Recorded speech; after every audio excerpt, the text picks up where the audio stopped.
Aí, galera, voltando. Esperar aí o pessoal entrar de novo, Augusto, voltar.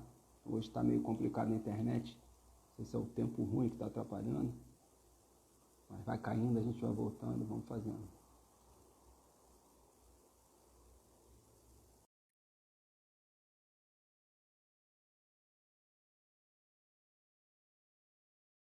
Aí, fala, mestre. Rapaz, eu fiquei 8 anos na Azul. Tu acha que eu não vou cair e voltar para voltar para nossa live aqui? Pô, 8 anos é brabo, hein? Pô, Rodrigo Pagani, meu irmão, Mestre Silva, tem uma galera boa entrando aqui agora, hein? É, Cara, o Rodrigo foi uma pessoa muito importante na minha vida também, cara. Tava morando em Niterói, foi um cara que me botou para voltar a treinar em alto nível. pô, isso aí. A verdade é que o jiu-jitsu se tornou uma grande família, né, cara?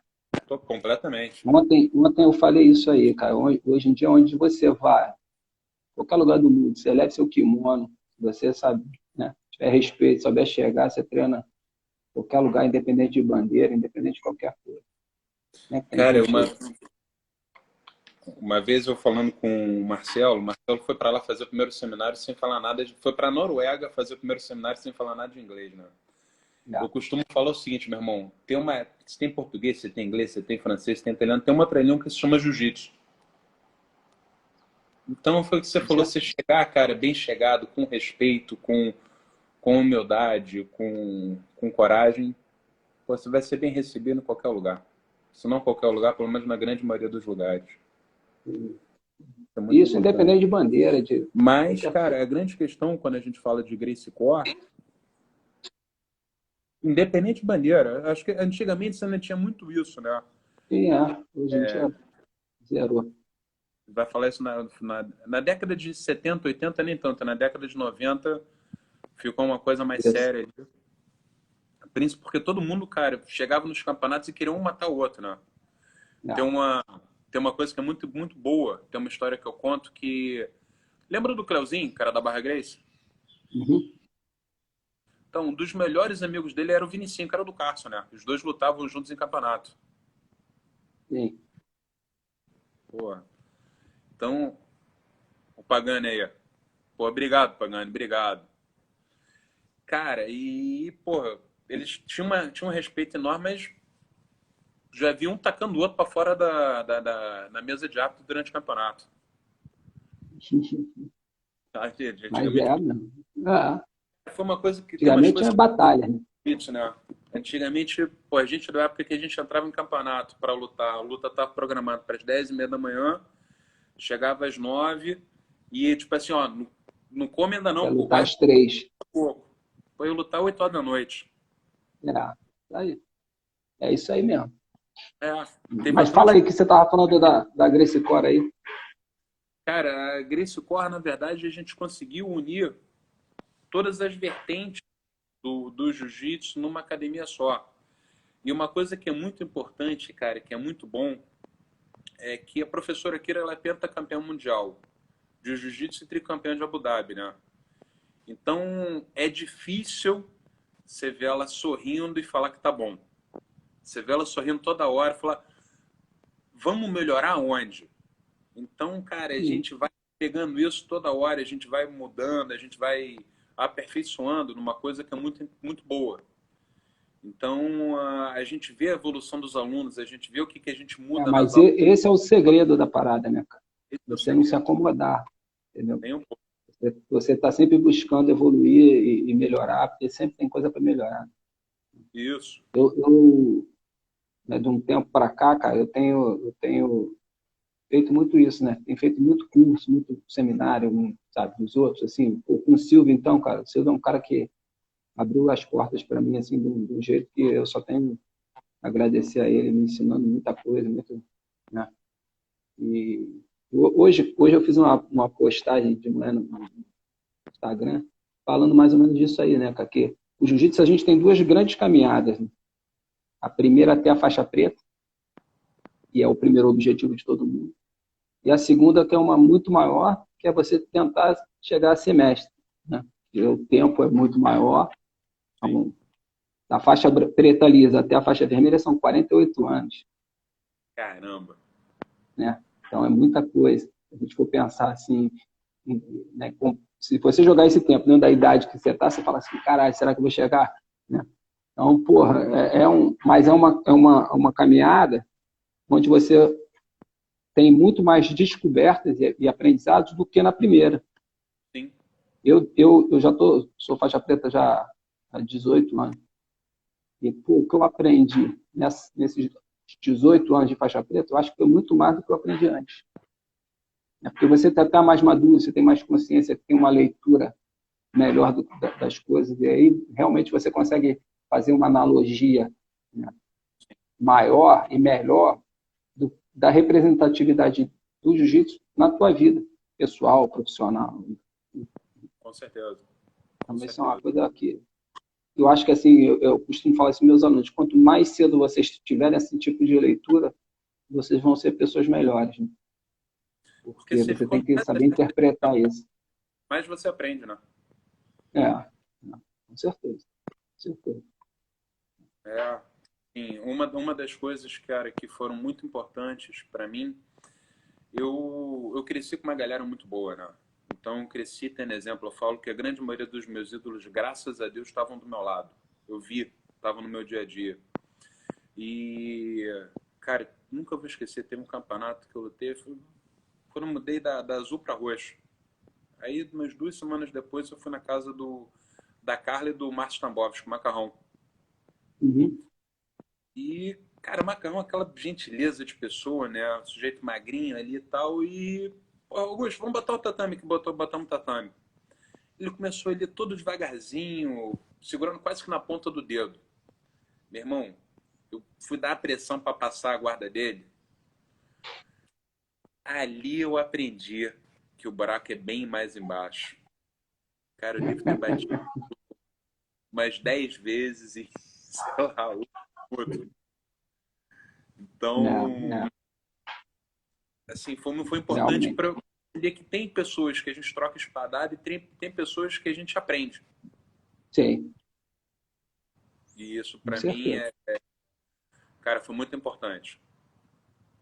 Com certeza. Então, eu tento passar... E tem também, cara, alunos, né, que te ensinam, às vezes, mais do que muito professor. Né?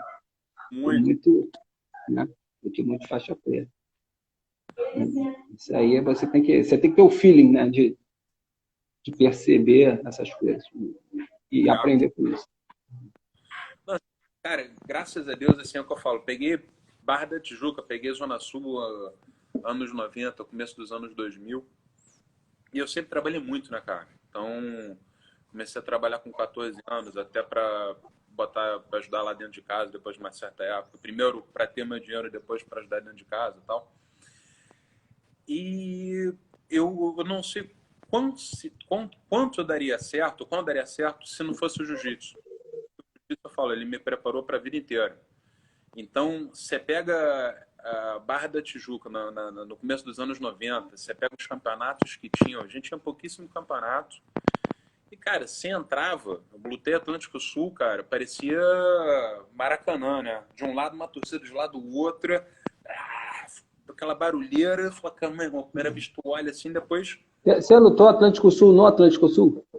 Pegou a pegar o Atlântico Sul? Eu lutei Atlântico Sul dentro do ginásio. Na quadra ali do Atlântico Sul? Daquela quadra que teve, que foi até, se eu não me engano, foi a luta do Jean-Jacques com o Valide, do... Valide, foi naquela quadra. Eu lutei esse campeonato aí também, faixa azul. E depois na Fisilabor ali também, os outros que tiveram. Né? Depois passou a ser lá na Fisilabor.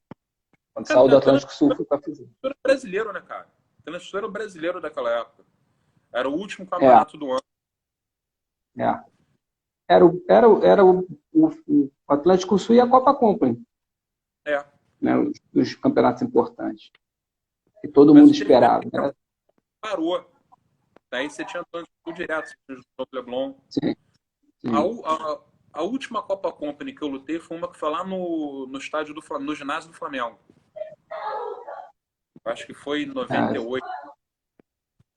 Isso aí eu já nem sei. Nem lembro. Acho que foi 98. Foi quando eu fui. O ginásio do Flamengo eu lembro só da luta do Renzo e do Valide. Pô, aquela luta, cara, eu fui falar umas coisas para um amigo meu, ele até ficou meio assim, falei, cara, pô, eu tava lá. Eu também, cara. Mas eu falo, cara, o nego fala assim, mas porra, Valide. Eu falei, cara, sabe qual foi a diferença da luta? O Renzo, ele Foi pra lutou final, para pegar. Para pegar. Né? pegar. Tanto que com menos de 10 minutos ele pegou o pescoço ali, que o Paraíba é porque o Paraíba é resistente e valente. Sim, Não não. bateu. Mas eu achei que ele fosse até dormir. Né? Ele conseguiu sair. E ele fez aquelas passagenzinhas, fez os pontos e levou a luta, cozinhou para ganhar. Falar que ele, Você lembra que agora não vinha, você tava com o lateral. Agora não tinha, mas sim. tudo bem. Vamos nessa. É. Tiveram altas lutas lá, Romeu lutou, se eu não me engano. Foi, também. Lutou com o Reizinho. Foi o Reizinho. Aí depois teve. Aí depois outra luta. Voltou, tá me ouvindo? Travou. Tá me ouvindo? Estou te ouvindo, mas a tua imagem está travada.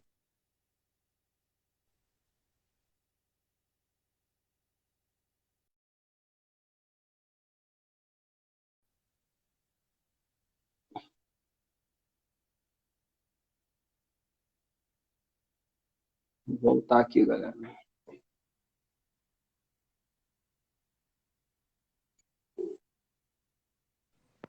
Oi. Pô, tava indo bem, né? Tava indo bem, tava indo bem. Mas, meu irmão, vamos nessa. Vamos embora. Depois a gente alguma o dia que a internet estiver boa, a gente liga e vou te ligar e falar, mas e hoje? A gente beleza. faz uma surpresa. Mas assim, a gente é numa época que teve muita luta casada, né? Teve, cara. Teve um evento também que eu não lembro o nome, mas tu deve lembrar de repente, que foi no Hotel Nacional, do Teatro do Hotel Nacional. Isso. Também tiveram várias lutas maneiras ali. Várias lutas maneiras. A luta terminou empatada, o Gordo ficou fazendo flexão. Isso. O Romeu lutou com o Reizinho. Eu acho que o Léo Dalla lutou nesse evento também. Isso a gente está no 94, 93. Porque 93, cara, foi aquele primeiro brasileiro, né? Que foi a Nebraica. Não, ainda não tinha. Mas era o brasileiro. Ali era o brasileiro. É porque não tinha confederação. Mas foi o primeiro campeonato grande, onde vinham pessoas de outros estados. E foi a Federação do Rio que fez. Porque não existia confederação. A confederação foi em 94. Né? Eu lutei esse campeonato aí. Também lutei. Eu lutei, perdi na semifinal. Perdi para um cara lá da Nova União, Luiz Amigo. Cara, eu lutei. Foi a primeira luta que eu tive com o Osiris Maia. E a minha categoria era pena, na época. Era eu e o Proveta, na Gracie Barra. Pô, grande cada um de um lado da chave. Né? Eu perdi na semi, eu acho que ele também perdeu na semifinal, não lembro. A gente, nenhum dos dois chegou à final, não. O Proveta era muito louco, né, cara? Esse foi o primeiro campeonato que eu lutei de adulto. E acho que na minha terceira luta, foi faixa azul, na minha terceira luta eu lutei com o Osiris. Eu era faixa roxa. Sabe que eu era faixa roxa. Eu era azul. Peguei a roxa logo em seguida. Fiquei pouco tempo na roxa até. E aí, cara, meu irmão, ali foi... Chega a ser de dor, tanta cabeçada que eles davam um no outro ali.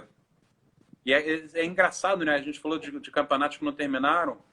Esse foi outro que não terminou, porque teve a última luta, que foi do Reizinho com o Daniel. Sim. E que o Carson deixou terminar, botou cada um no ringue, lembra? Foi. Depois eles fizeram a luta lá na Barra Gracie. Na academia, fizeram fechada lá. Pô, nesse campeonato, cara, saiu muita confusão. O Carson entrou no tatame, botou os caras no tatame. Saiu uma briga do Valide com o Jorge Pereira na arquibancada. Pô, saiu muita confusão. Não. Saiu. Que o Sonequinha deu-lhe um quedão no Sarrussa. Isso. Cara, teve uns campeonatos muito assim, marcantes. Eu lutei aquele Copa Nastra, onde o pessoal da Luta Livre foi lá para desafiar. Aí eu lembro desse dia assim, da imagem dos caras chegando tão bem. porque tava a galera lutando, né? Tava tendo luta de faixa marrom na hora que eles chegaram. E conforme eles foram entrando assim, cara, foi todo mundo levantando, e quem estava lutando parou. Mas não parou por causa dos caras, parou porque viu todo mundo, sabe, a arquibancada toda foi levantando aquela. Então, o juiz, todo mundo parou, meu, parou, ficou todo mundo olhando. Falei, porra, aquele dia eu falei, a porrada agora vai comer, né? Mas o Carson já levantou lá da mesa, já saiu na direção dos caras, aí levaram lá para dentro, conversaram e marcaram o desafio, que foi em 91. Foram naquele quartinho, participou ali daquela reunião. Nunca vou esquecer, meu irmão, que a gente tentou ver pela janelinha. Então, esse campeonato foi maneiro. Teve um outro campeonato, cara, na escola ali de Educação Física do Exército. Eu não lembro se foi Copa Van Sport. Porra, eu lembro que a gente estava na arquibancada, assim, cara, o Baiano, o Edson Baiano, do Carson, ia lutar com o Paulo Castro. E aí eles estavam passando, andando assim, na beira da arquibancada, não, aquelas grades. Pô, e o Ryan, cara, pegou o chinelo, deu uma chinelada na cabeça do Baiano, que quase que também fecha o tempo, mesmo do jeito. Ricardo Caboclo. Porra, o Baiano era muito sinistro, cara. Mas arrumou. Foi expulso do Carson, né, cara? Arrumou tanto problema que o cara foi expulso do Carson. Ele era perto do sapato de muita gente, era um judoca bom pra caramba também. Era do Medir. Era do Medir. Muita gente passou pelo Medir também, né? Seguiu o Lacerda, mas quando estava no Carson, quando estava no Medir, foi muito bom.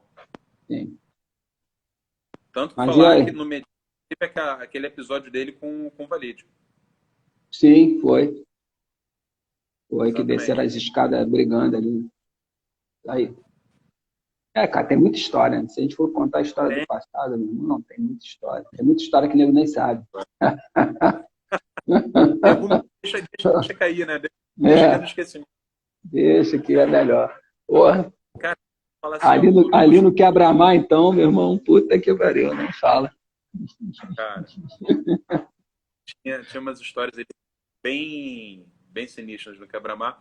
Mas, cara, que eu acho que isso foi bem legal, foram necessários para trazer solidificar o jiu-jitsu como uma grande arte marcial, das melhores, e trazer no patamar que a gente chegou hoje. Eu acho que todo mundo veio pavimentando isso desde do final do século passado, do começo do século passado. A Bárbara está perguntando o que aconteceu no quebra-mar. Isso, deixa quieto, Bárbara, deixa quieto. Aconteceu uma opção de campeonato de surf, tinha lá, o pessoal ia. Algumas demonstrações de defesa pessoal. Entendeu? E, cara, foi assim, eu acho que hoje em dia a gente conseguiu lutar dentro do horário, sabia tudo direitinho, campeonatos bem estruturados, bem organizados. A medalha, por exemplo, tá rolando essa Copa Company, cara, por acaso eu achei minha medalha da última Copa Company. É medalha desse tamanho que você comprava na papelaria. Na lojinha. Entendeu?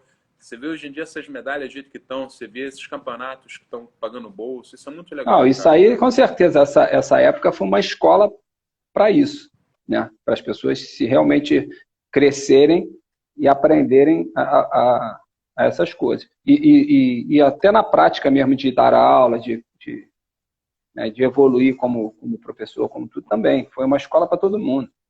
Você vê que vários se tornaram grandes professores aí, né? Feríssimas. O Gordo, porra. O Gordo é um expoente que...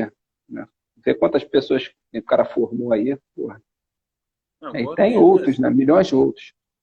Não, você vê Gordo, Ralph, Daniel, Renzo, Vinicinho, Parrumpinha, Libório. Pô, tem uma galera. Tem. Todo mundo hoje. Tem uma galera. Vamos falar Trave, Fábio Gurgel. Cara, assim, eu acho que você teve a primeira geração, foram dos grão-mestres, né? Com os alunos deles. Você tem a segunda geração, que a gente vai partir para aquela geração dos filhos do Carlos, do Hélio, do Gastão e do George, onde você vai estar falando principalmente na época do Carson, do Robson, indo até o Rickson. né? Passando pelo Hollis, passando por todo mundo, e depois chega na gente. Então, acho que a gente está na quarta geração do jiu-jitsu e fico muito feliz em ver essas gerações que estão vindo depois da gente fazendo esse trabalho. Só espero que eles não percam a essência, por isso que eu acho muito interessante. A gente está falando sobre defesa pessoal, a gente está falando sobre essa parte de preparação. Mas eu acho que já tem uma lacuna aí, cara. Justamente nessa divisão de gerações. Essa galera mais nova, nessa parte, né, que a gente estava falando do ensino aí de defesa pessoal e de algumas tradições que tinham no jiu-jitsu, por não terem vivenciado isso, já perderam um pouco essa... Né? Alguns correm atrás de aprender, né? Isso que eu te falo. E coisa mais... A grande maioria, na verdade, não, né, cara? Eu fui uma vez, cara, num evento, na verdade era uma diplomação da Confederação de Jiu-Jitsu Profissional. Foi lá na Academia do Carino, né? O Ismael me chamou lá para me certificar e tudo. E aí teve um seminário com o Tony Paciente, que é um aluno do Rickson, um gringo. Cara, o cara fera, assim, bom, sabe? E aí, pô, não era um seminário, era tipo um workshopzinho, uma coisa de 40 minutos, assim. E aí o cara começou a mostrar umas técnicas, só que logo no início, só tinha faixa preta, cara. Só tinha faixa preta. Não tinha nenhum faixa marrom, só tinha faixa preta no tatame. Então, logo no começo, ele começou a mostrar algumas coisas, e ele foi mostrar uma situação que tinha que fazer uma levantada técnica. E aí, quando ele mostrou e aí ele pediu um cara para... Ele estava com uma lesão, se o cara podia fazer a levantada. Cara, o cara não sabia fazer a levantada técnica. O cara fez a primeira, errou, fez a segunda, errou, fez a terceira, errou. Aí ele pegou, sentou no tatame, mostrou como é que era. Porra, o cara errou de novo, meu. Aí ele mandou o cara sentar e chamou outro. Então eu falo assim, porra, não é possível. Faixa preta, você não sabe fazer uma levantada técnica. Não pode ser faixa preta. Aula número 4 da Grace Core. Faixa branca na quarta aula lá na academia. Fazendo. Então essas coisas assim, cara, que eu acho que quem está vindo, né, de faixa colorida, é que tem que se atentar. Porque todo mundo quer ser faixa preta, né? Mas, porra, para botar faixa preta, mesmo, você tem que ter realmente, não é ter disposição, mas você tem que ter conhecimento do que você está fazendo, do que você representa com aquela faixa na cintura. Porque não é brincadeira. Não. Tem muita coisa envolvida ali, principalmente quando você vai dar aula, né? Que você lida com pessoas que você está ensinando, pessoas que você... Porra. Então, tem coisa, cara, que eu acho, assim, que essa lacuna que eu falei que eu acho que tem é justamente aí. Porque muitas pessoas não tiveram a vivência disso, né? E outras coisas mais. Eu já tive uma vez num workshop com o Silvio, e tinha um cara, um grande nome, um grande expoente aí do jiu-jitsu, do MMA, que foi a mesma coisa, né? Para fazer certas posições básicas de defesa pessoal, o cara se enrolava tudo. Se enrolava tudo. Eu falei, caralho. É fogo. Eu vou te contar 2 histórias. O Rick fez um seminário aqui no Hotel Sheraton. Tá? Tinha uma galera, um monte de faixa preta, mas tinha alguns marrons, alguns roxos e poucos azuis. E aí, cara, foi um princípio, não ensinou nenhuma posição nova. Ele só deu ajuste de posição, só passou o conceito. Cara, isso abriu tanto minha mente, assim, a gente vai falar sobre pessoas conhecidas, onde ele fazia a base e falava para a pessoa assim, me empurra. Ele não saía do lugar. Aí ele falava, cara, faz o seguinte, ao invés de empurrar assim, abaixa um pouco e levanta a pessoa. Falei, caramba, irmão, é simples, mas se ele não fala isso, não vai. Quando você fala sobre isso, rolou o UFC na quarta-feira e foi no sábado passado. O que você mais vê são lutadores fazendo errado. Levantando, botando as 2 mãos no chão para levantar reto, em vez de levantar na levantada técnica. Errando na distância de segurança, distribuição de peso, montado e deixando. Às vezes o oponente acaba entrando na guarda dele, em vez de ele travar direito, ele trava errado. Então, cara, a grande questão é o seguinte, Quem pratica jiu-jitsu, o ideal é você saber todas as vertentes e estar bem nisso. Até porque o jiu-jitsu avançou em muitos aspectos, mas na verdade você tem que manter, você tem que ser muito bom de essência, né? Você tem que saber do que você está aprendendo, do que você está falando. Sim. Então, aqui, ó, o Valtinho foi meu professor, né? Junto com o Paulo Castro. Eu falei dele aí hoje. Tá botando lá, o jiu-jitsu avançou muito em muitos aspectos, mas em relação às trocas de faixa continua atrasado. E antes ele fez um comentário justamente de não, muita gente não fazer exame de faixa, né? E realmente pode ser um diferencial, sim, nas aulas. Pode. Assim, a gente vê isso no judô, né, cara? A gente vê isso no judô. O que a gente fez na Gracie Core e deu certo? Você tem um exame de faixa lá. Você faz o exame antes, onde é o exame durante um exame individual, ou seja, você agenda seu horário, você faz o exame, passou no exame, você vai lá na graduação para receber a faixa. Não passou no exame, a gente vai mostrar o que você errou, a gente remarca esse exame e é dado outra prova. A gente não vai fazer a mesma coisa, mas é dado outra prova. Então, cara, acho que isso tem que ser puxado. A gente é numa época em que eu nunca vou esquecer, da minha faixa azul para minha faixa roxa, demorou. Lembra do He-Man que treinava lá na academia? Não. Cara, pra caramba, ele era faixa roxa. Nessa época, assim, eu só podia pegar a roxa quando ele passasse para marrom. Então, ficou nisso, né? Então, antigamente, assim, era muito voltado. Antigamente, que eu estou falando, da década de 90, quando entraram os campeonatos, era muito voltado para essa coisa. Principalmente lá na Barra, que a gente queria ser campeão de campeonato, do brasileiro, do mundial. Isso é muito importante, dos estaduais também, por aí vai. Mas isso foi crescendo. Então, eu acho interessante essa prova. Acho que vale muito a pena. Até para ficar uma coisa clara. O que você precisa saber tá apto para você poder falar sobre troca de faixa. Porque não é tempo. É tempo, mais desenvolvimento, mais frequência. E, conhecimento. Entrou o Rui Menezes aí. Esse cara, ele sabe muito de defesa pessoal. Ele tá tocando na China Top Team aí. Eu vi uma live aí com ele outro dia aí. Bateu muito esse cara. Já me bateu muito. Eu era um moleque. Ele dava aula lá e eu sou muito amigo do Rodrigo, né? Filho do Reilson. Aí, volta e meia, a gente passava lá na academia, rolava o bloqueio, rolava taparia. Época boa. Eu fiz muita taparia também, cara. Eu tava aí, porra, era sempre a gente tinha aquele treino pra ficar marcado. Não, e assim, eu acho que foi muito importante, né, nessa época. Eu acho que hoje em dia não é tão importante como era. De saudade também, grandão. Acho que hoje em dia não é tão importante como era, mas eu acho que ajudaria bastante. Porque a gente, numa época em que, cara, era muito... Não tinha muita lei, né? Não tinha muita coisa. Cara, mas assim, eu acho que deveria continuar tendo, como experiência. Eu também acho. Isso aí é para... Acho que na formação de lutador, independente de você vai fazer uma luta profissional ou não, você tem que... Se você quer realmente estar pronto para tudo, você tem que saber. Porque senão você vai... Oi, Sandrinha.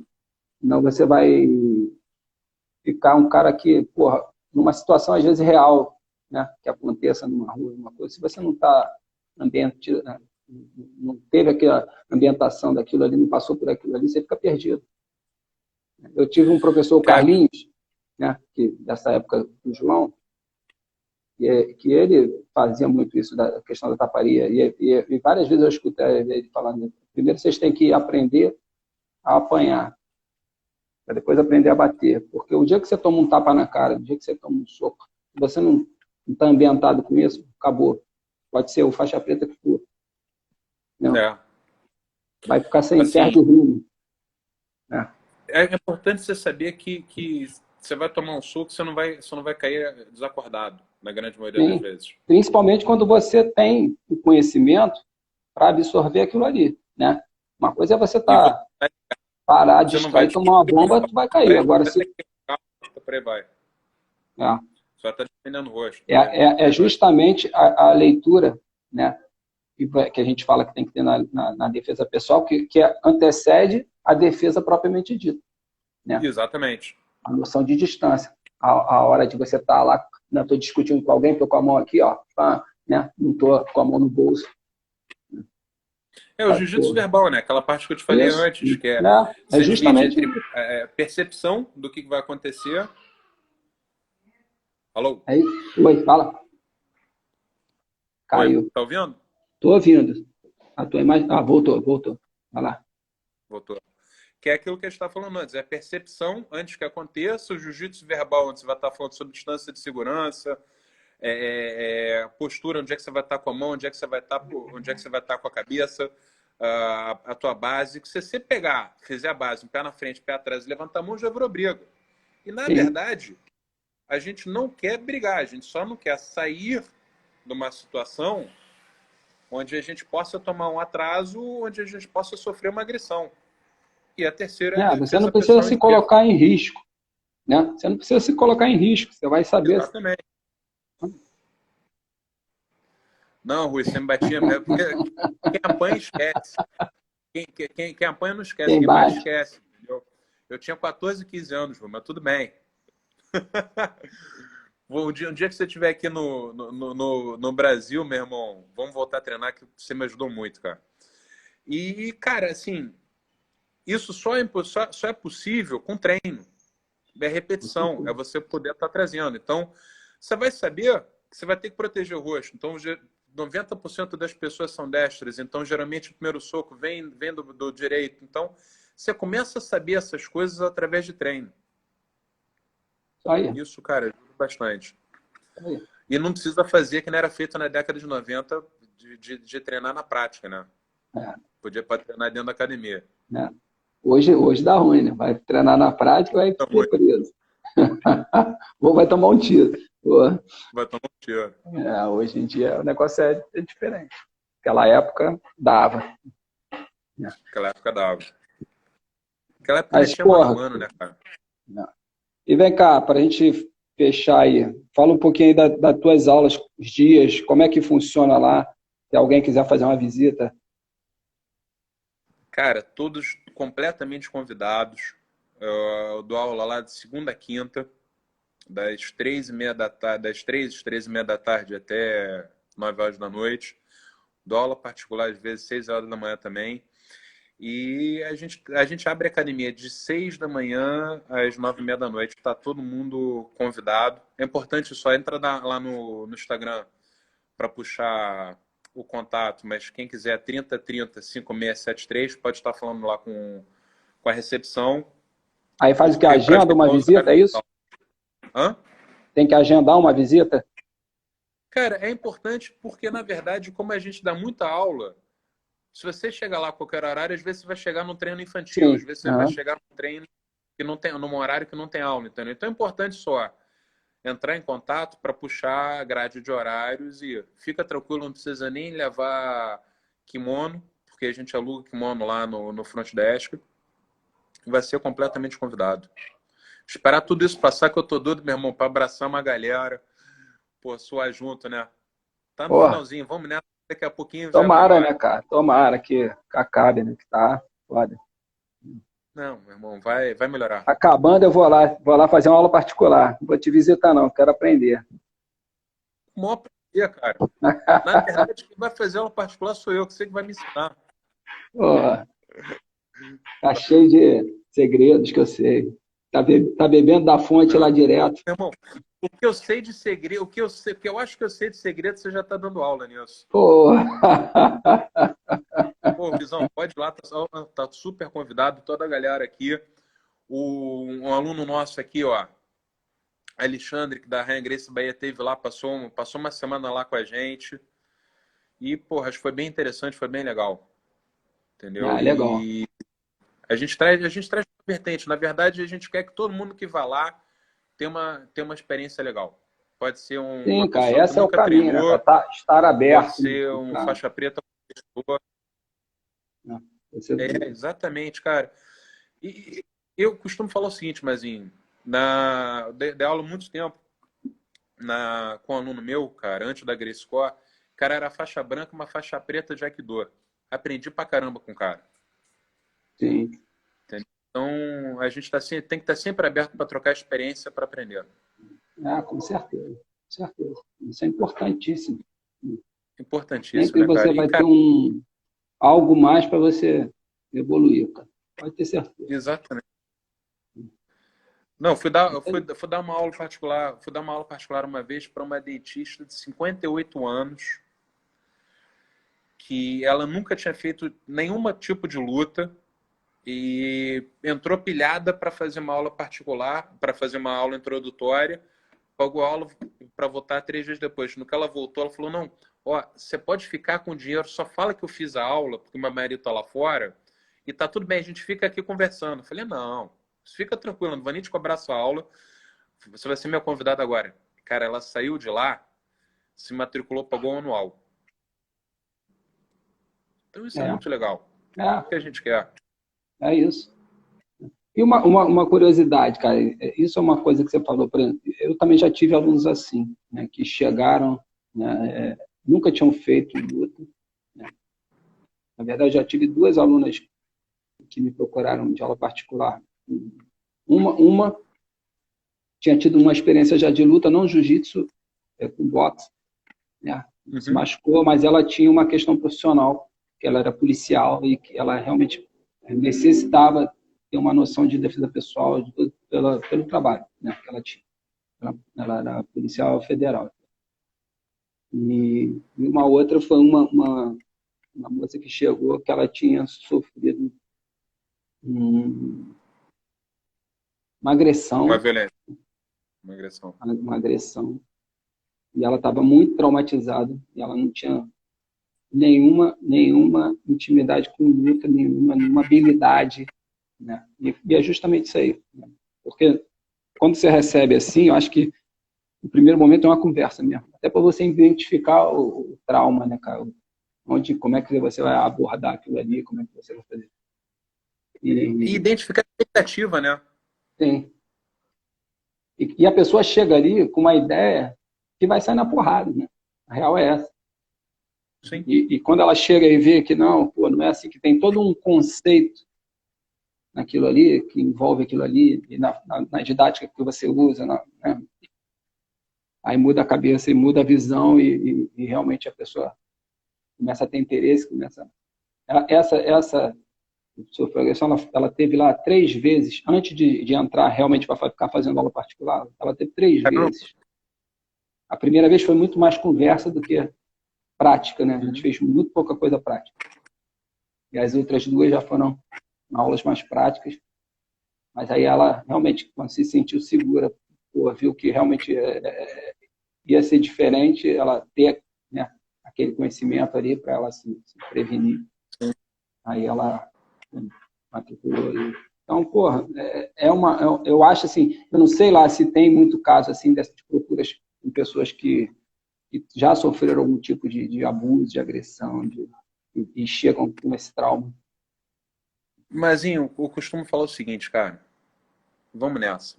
Você concorda que você divide o jiu-jitsu entre a parte de luta, que a grande questão, muita gente vê o jiu-jitsu só como uma parte de luta. E é a Sim, melhor, é considerada a melhor luta. Tanto que você vê qualquer lutador de MMA, ele tem que saber jiu-jitsu, tá? Mas a grande questão é o seguinte, cara, na verdade o jiu-jitsu é uma arte marcial, que engloba muito mais coisa do que a luta em si. Você tem toda uma parte de meditação, de conhecimento, de trabalho ao próximo.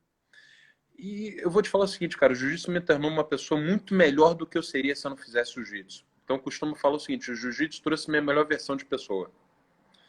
E mais cedo, quando a gente estava falando que a gente é sobrevivente da década de 90, você concorda que se a gente tivesse um número maior de praticantes, a gente estaria trazendo uma melhora ao mundo? com Então, certeza. partindo desse princípio, Cara, o que que a gente fez? A gente trata o jiu-jitsu como uma arte marcial de inclusão. Então, do mesmo jeito que eu tenho um aluno que ele pesa 122, 123 quilos, foi da seleção brasileira de waterpolo, foi estudar nos Estados Unidos, fez futebol americano na faculdade. É um cara, meu irmão, forte pra caramba. Eu dou aula pra ele olhando pra cima. Tem 1,90 m, tu imagina o tamanho do cara. Eu tenho uma aluna que pesa 48 quilos. Então, na verdade, se fosse trazer isso antigamente, eu só daria dando aula para esse cara. Casca grossa, forte pra caramba. E o que, que a gente pode melhorar na vida dessa menina de 48 quilos, desse homem de 50 e poucos quilos? Então, você começa a trazer um autoconhecimento, uma confiança, uma fluidez que para a pessoa é muito legal. Só que como é que você vai saber disso? Você não vai saber disso se você não conversar com a pessoa antes. Então, lá na Griscore, a gente tem um formulário que a pessoa preenche. Enquanto ela está ali trocando de roupa, o professor lê o formulário, senta e conversa.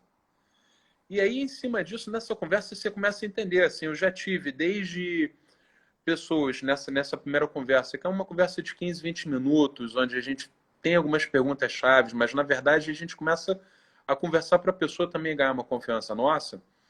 A gente começa a entender. Eu já tive respostas desde que o que eu quero do jiu-jitsu? Eu quero ganhar confiança, eu quero poder olhar no olho da pessoa. Um sujeito falando que queria ser o campeão mundial na faixa preta em 2026. Então, se você não tem se você não sabe qual a expectativa do aluno, como é que você vai preencher isso? Você tem que saber a expectativa para falar o seguinte: olha, está aqui a nossa grade de horário é essa. Eu te sugiro você começar aqui indo nessa aula, nessa aula, nessa aula. Deixa a pessoa se ambientar, porque ela acha que ela vai chegar lá, ela vai sair com o dente quebrado, ela vai sair de olho roxo, quando na verdade ela vai sair super cansada e uma das momentos mais felizes do meu dia é quando eu treino. Com certeza. Então, a gente vai trazendo em cima disso. Então, essa conversa é muito importante, até para você conseguir saber se é a aula particular, se é aula em grupo, qual a aula que você indica e por aí vai. Então, cara, assim, na verdade, eu acho que uma das missões que a gente tem como professor de jiu-jitsu é passar a filosofia, não passar só a luta. Com certeza, isso. Aí é ponto primordial. Não é o jiu-jitsu pelo jiu-jitsu. Assim, meu irmão, para mim é muito legal, cara, porque eu cresci numa época de desafio, né? Eu cresci numa época em que, porra, os desafios aconteciam quase todo final de semana. E é isso aí. Quem lembra daquele M2000 no Quebra-Marra sabe o que eu estou falando. Aquele festival. Então, Búzios, na década de 90, aproveitar que o Reinaldo entrou aí também. Um abração para ele. Cara, é legal, do caramba, mas e aí? A gente evolui, né? A gente está sempre tendo que buscar uma evolução. A gente vai evoluir aonde? É isso. Isso aí foram fases, né, cara? Fases que foram primordiais até para a gente. Para quem viveu, né, essa época, que é muito diferente do que hoje se vive, né? Isso em relação ao jiu-jitsu. Foi primordial na formação da gente como professor, como lutador. Né? Hoje existe, acho que, muito mais informação e facilidades do cara que começa hoje a treinar, né, para chegar onde ele quer. Né? Tanto seja ser o campeão, ou o cara, né, ter um fortalecimento como pessoa, um crescimento como pessoa. Hoje a gente tem muito mais informação, muito mais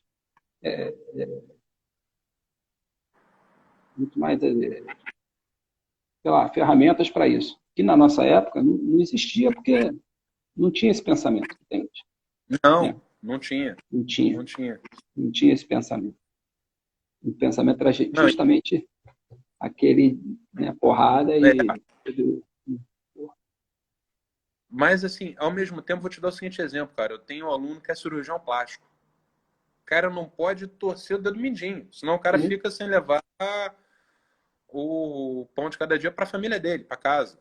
Então, você não pode fazer com que certas pessoas vão para outras aulas. Então, por isso que a gente faz essa divisão. Isso é muito importante. É.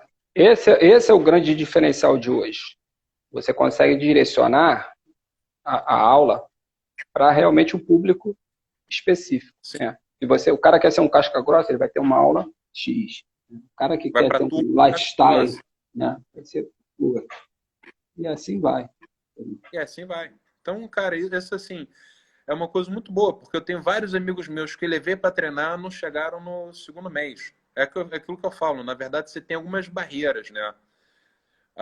Eu acho que a gente vai falar sobre as primeiras 10 aulas de um aluno, depois você vai falar sobre os primeiros 6 meses, depois você vai falar pegar faixa azul, e depois você vai falar sobre pegar roxa. Pegar roxa, cara, eu costumo falar o seguinte: pegar faixa roxa são para poucos. Porque quem Pô, chega até a roxa a faixa azul está onde é no o nível. mal de desistência. É. Isso aí Então, na verdade, é a estudado gente já, conseguiu mudar tem isso. números disso. A gente conseguiu mudar isso, cara. A professora Kira nisso, é visionária. E a gente conseguiu fazer com que o aluno ele se sinta abraçado, ele se sinta especial, e ele é, tá? Porque eu falo o seguinte: não adianta, cara, a gente tem academia do jeito que a gente tem, com 200 metros quadrados de tatame, ter isso, ter aquilo, toda aquela infraestrutura, se o principal, que é o aluno, não se sente bem lá, não se sente acolhido, não se sente prestigiado. Cara, e isso aí que você está falando, né? Outro dia eu assisti uma live e o cara falando, hoje a gente tem que ver o aluno como cliente. Para mim, cliente é número. Eu vejo o aluno como aluno. Justamente por esse envolvimento. Você tem que entender o seu aluno, você tem que conhecer o seu aluno, para você fazer o Sim. diferencial na vida dele e ele reconhecer isso também de você. E aí você vai ter ele fidelizado para o resto da sua vida. Ele nunca vai te esquecer. Mas se eu tratar ele só como cliente, como um número, irmão, número ele vai ser número em qualquer lugar. Entendeu? Então, essa coisa que as pessoas hoje, né, veem no mundo mais capitalista, assim, às vezes eu discordo. Às vezes não, eu discordo. Eu acho que você tem que realmente ser mais humano mesmo, saber das mazelas, das virtudes de cada um e para você trabalhar aquilo ali e ter um retorno. Né? Às vezes o Lógico. retorno financeiro não é nem tão grande, mas, cara, a satisfação que tu vê é o que tu falou, tu pegou um menino autista, né? Toda coisa que não consiga interagir, consegue ele botar numa aula coletiva, meu irmão, isso aí para você não tem preço. Não, Né? não tem. Não tem. Esse aluno, cara, eu dou aula nesse meio tempo que a gente está, eu dou aula pra ele 2 vezes por semana. Cara, é um dos momentos mais engraçados e mais felizes do meu dia. Entendeu? Isso vale muito a pena. Agora, ao mesmo tempo, mas o que a gente tem que entender? A parte financeira é importante pra Sim, caramba. também não Ah, discordo disso. não, não, não, não. Pois é. E aí a gente também tem uma outra parte que é o seguinte. Ah, a gente tem que entender que ele não é cliente, mas ele está comprando uma prestação de serviço. Então, na verdade, assim, o que a gente fala, que eu falo muito para minha filha, né? As 3 palavras mágicas: por favor, obrigado, não tem de quê. A gente tem que falar isso para o aluno também. Então, Sim. que antigamente a gente pegava o aluno como se fosse um discípulo. Ele é um discípulo, mas ao mesmo tempo a gente tem que entender que tem aluno que vai ser até a faixa azul e o aluno vai ficar lembrando da gente o resto da vida. Com certeza, com certeza. Travou aí de novo. Voltou?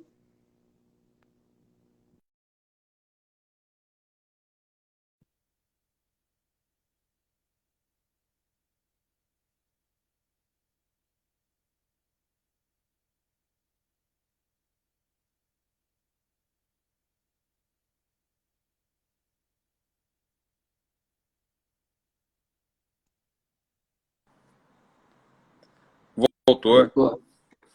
Ó, a Bárbara aí, mulher do Alexandre, lá da Bahia. Uhum. Então, assim, cara, tem aluno que vai com a gente até a faixa azul e vai lembrar pra gente, vai lembrar da gente o resto da vida, porque a gente vai ter tocado a vida dele e um dia ele vai ser um graduado da vida. Sim. Porque o que acontece é o seguinte, cara, o que você quer é que o teu aluno ele tenha uma qualidade de vida melhor, ele seja mais corajoso, ele seja mais confiante. Porque, na verdade, uma pessoa corajosa, uma pessoa confiante, é uma pessoa que ela não precisa ser rude. Ela pode falar baixo, ela pode ser atenciosa. Eu costumo falar o seguinte, cara, geralmente essas pessoas que elas ficam se exibindo, ficam procurando briga na rua, na verdade, é tudo pessoas inseguras. Com certeza. Com certeza. Quer se autoafirmar, né? Através disso. É, Entendeu? quer se autoafirmar. É. Assim, uma coisa é você ter autoafirmação com 14, 15 anos, outra coisa é você ter autoafirmação com 20, daí pra frente. Entendeu? É. Porra. É isso, cara. Acho que já falou coisa pra Pô, mas caramba. obrigado. Um prazer enorme estar aqui. Próxima vez aqui, ó, a gente combina quando voltar ao Maracanã, a gente vai naquele jogo, Vamos. naquele Fla-Flu, cada um de um lado, a gente vai junto, cada um de um lado. No final, um vai acabar consolando. Do jeito que meu time tá, cara, eu vou ter que te consolar, mas tudo bem. Agora, você não se esqueça, está na pandemia, o dinheiro está curto, vocês não vão ter mais como bancar. Aquilo ali vai acabar. Aquela seleção ali vai acabar, não tem dinheiro. Já estão devendo Cara, já milhões. mas, senhor, deixa eu falar uma coisa. Antes de estar ruim pra gente, vai estar ruim para os outros. Na verdade, assim, eu quero todos os times do Rio, do Brasil inteiro, não, lógico, mas todos os times do Rio bem. Porque, na Sim. verdade, é que nem o jiu-jitsu, né, cara? Não tem coisa melhor do que você conseguir ter um bom treino, você conseguir ter uma boa luta com um grande adversário. Com certeza. Com certeza. Então, por isso que eu tô falando. Vai ser um jogaço, mas se Deus quiser, 3-0 Mengão. Tá bom. Vai sonhando, rapaz. É bom assim, quando vocês estão confiantes que vocês vão lá e tomam numa porrada. Espera aí, rapaz. Mas, valeu, irmão, valeu, prazer Gustavo. enorme estar Obrigadão, contigo. cara, pela conversa aí. Porra, acho que a gente falou uma opção de coisa legal, uma opção de coisa importante, coisa aí das nossas histórias, né, que se confundem, né, na mesma época, praticamente a mesma galera. Né, e é sempre um prazer ter você aí para bater um Que papo, isso, para cara. trocar Prazer é todo ideia. meu. E vamos marcar outra com tempo bom para não ficar caindo aí. É isso aí, só chamar aí que a gente faz. E eu vou te Então, visitar valeu. aí quando acabar esse negócio aí, que eu quero conhecer A o casa é negócio da sua, cara. academia. A casa é sua. A casa, para ser mais sua, só tem que te dar o boleto do condomínio. É. Agora, eu ficar ruim aqui, vou arrumar um emprego aí com você, vou levar meu currículo aí Porra, meu para irmão, fazer parte dessa tá equipe. contratado. Tá contratado. Já é da equipe, cara. Pode Já é da falar lá com equipe. sua patroa. Vamos falar, deixa que é tranquilo. Valeu, Abração, irmão. galera. Obrigado por ter Abraço. acompanhado Tamo vocês. junto, cara. Valeu, galera.